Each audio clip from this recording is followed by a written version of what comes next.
the labyrinth of shadows, and the single flame. I have spent too many years wandering in the storehouses of forbidden knowledge. I was a scholar of the shadows, studying the occult and witchcraft, believing that power lay in the mastery of the hidden, the manipulation of forces, the domination of the will. I was a fool digging for water in a desert of salt. I thought I was freeing myself, but I was merely adding more bars to my cage. The pursuit of esoteric power promised liberation, while silently forging chains of dependency. Each ritual, each incantation, each attempt to bend reality to my desire created not freedom, but further entanglement in the web of causality. What appeared as the path to sovereignty revealed itself as the road to deeper servitude. The occult traditions, with their hierarchies of knowledge and gradations of initiation, mirrored the very systems of control I sought to transcend. I became both jailer and prisoner, constructing elaborate justifications for my continued captivity, while believing myself to be on the cusp of breakthrough. This is the supreme irony of the seeker who searches everywhere except within, who accumulates knowledge while neglecting wisdom, who masters techniques while remaining a novice in the art of living. The ancient Hermeticists spoke of as above, so below, yet I failed to grasp its profound meaning.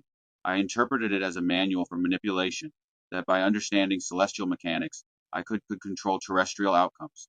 The true wisdom I now see is that the outer world is a reflection of the inner. The shadows I sought to command were merely projections of my own fragmented consciousness, not independent forces to be harnessed for personal gain. I see now with the painful clarity of hindsight that this pursuit was the ultimate trap of the carnal.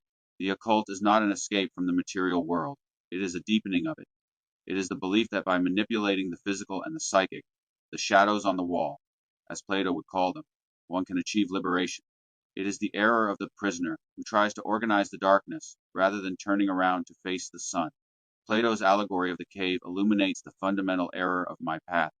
The occultist is like the prisoner who becomes skilled at predicting the movements of shadows, who gains status among fellow prisoners for this ability, but who never questions the nature of the shadows themselves.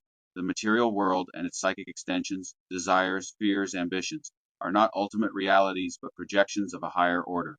To master the projection while remaining ignorant of the projector is to perfect one's chains while calling it freedom.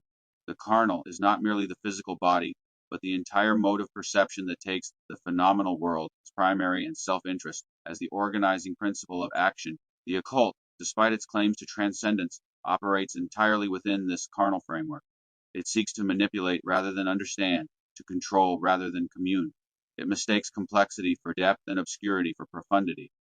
The genuine mystical traditions, by contrast, point toward simplification rather than elaboration, the stripping away of illusions rather than their multiplication, revealing the singular radiant truth that was always present. Neoplatonism teaches that the soul's journey is a return from the many to the one. The occult is an explosion into the many. It fractures the soul into 1,000 desires, the desire for power, for secret knowledge, for selfish control over one's destiny. It is a descent into multiplicity, away from the simple unified good. I was trying to free myself by diving deeper into the very mud that held me fast. Plotinus described the soul's journey as a circular movement, emanation from and return to the one. The occult practices I pursued represented movement in the wrong direction, not the ascent toward unity, but the descent into further differentiation. The proliferation of entities, forces, and techniques in occult systems reflects this fragmentation. Each new spirit to be invoked, each new correspondence to be memorized, each new ritual to be mastered, represented not progress but regression, not simplification but complication. The Neoplatonic understanding of evil as privation, as the absence of the good rather than a positive force in its own right, exposes a fundamental error in my thinking. I sought to combat darkness with more sophisticated darkness, to overcome limitation through the mastery of limitation, when what was needed was simply to turn toward the light. The one in Neoplatonic thought is not a being among beings but the source of all being, not a force among forces but the ground of all forces. To seek communion with this source requires not the accumulation of power, but its renunciation. My awakening came when I realized that true power is not domination, but submission. This is the Stoic paradox. Epictetus taught that the only thing we truly control is our own will, and that freedom comes from aligning that will with the logos, the divine reason. Witchcraft is the attempt to bend the universe to my will. Faith is the discipline of bending my will to the universe, to God. The Bible, which I neglected for so long, is not a book of spells. It is the map out of the labyrinth. It does not teach me how to manipulate the world. It teaches me how to transcend it. It calls me to fuse with the incorporeal, selfless, and loving nature of God. This fusion is what Immanuel Kant might describe as the alignment with the kingdom of ends. In the occult, everyone and everything is a means to an end, a tool for my magic, an obstacle to be removed, or a resource to be exploited. In the nature of God, every soul is an end in itself, possessing an inviolable dignity. To move from selfishness and domination to selflessness and love is to move from the animal to the divine. It is to recognize that the asshole and the vampire are not mere objects in my drama, but subjects of their own, men like me who are still stuck in the mud, trying to build castles out of slime.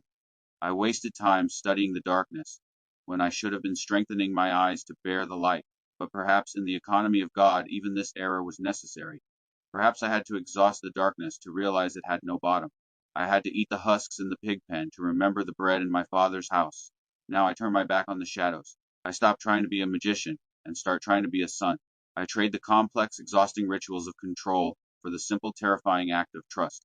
I am done with the carnal deep dive. I am ready for the ascent. The journey through the labyrinth of shadows, though misguided, was not without purpose. Like Dante, I had to traverse the inferno before I could begin the climb up Mount Purgatory toward paradise. The knowledge gained in darkness serves now as a vaccine against future seductions. I understand the allure of power, the intoxication of secret knowledge, the false promise of control, and having seen their emptiness firsthand, I am immunized against their appeal. The single flame of divine love, once glimpsed, renders all artificial lights pale by comparison. The complexity of occult systems dissolves in the presence of the elegant simplicity of the good. The exhausting effort to manipulate reality gives way to the restful recognition that reality, properly understood and embraced, requires no manipulation. In this surrender, I find not defeat but victory, not diminishment but expansion, not loss but fulfillment. The labyrinth, with all its twists and turns, led ultimately to this center, this still point where the seeker and the sought, the lover and the beloved, the self and the divine, are revealed as aspects of a single indivisible reality. Zerga in synthesis with the philosophers.